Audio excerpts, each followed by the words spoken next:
Hello, everybody. Hey, I'm going to share with you another story today, another spiritual story. I promise you this is not the whole story. Maybe I'll have a chance to share that with you in the future, but this happened about 3 years ago. I was in a local church here in town. There was so much that happened in that service. Oh my gosh, it was crazy and amazing. But what I want to share with you about that is that there was a young boy who I saw in the spirit realm, and he was very confused. And I started talking to him, and he's like, "You can hear me?" I said, "Yeah, I can hear you." So we had this beautiful conversation. Now, come to find out, I'm not going to use his name here because I don't know the family, so I'm not going to use his name. He was a young man who made a bad decision, and he died, and he didn't really want to. And to make a long story short, I was able to introduce him to what I call an escort angel. So his name's Trevor. I don't know. That's just what his name is. Shows up in these certain circumstances.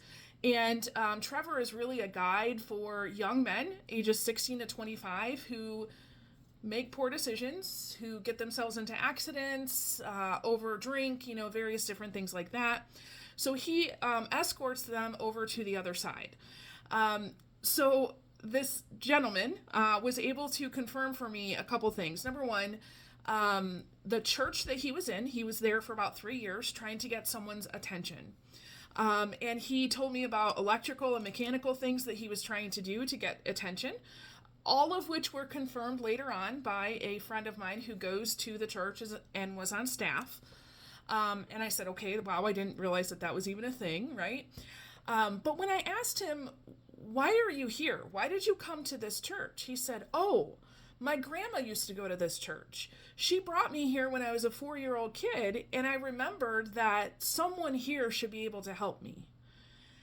And so, of course, that was a wild enough experience, but, having the experience of sharing with my friend and my friend kind of questioning my faith and things like that, I was like, I think that's why it took so long for somebody to notice him, because they weren't open to the idea that this thing is happening in the spirit realm.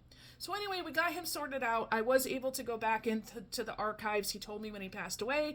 I was able to confirm that in the newspapers that it was an actual real story.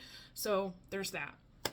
Okay, our exciting announcement is that today we are finally opening up intuitive reading sessions. So if you are interested in knowing more about the spirit realm and having messages around something that you might want to know more about, we are opening these up. They are on sale for the next 3 days. So go check out the link. It'll share with you all of the information. If you have questions, please let me know. I love you.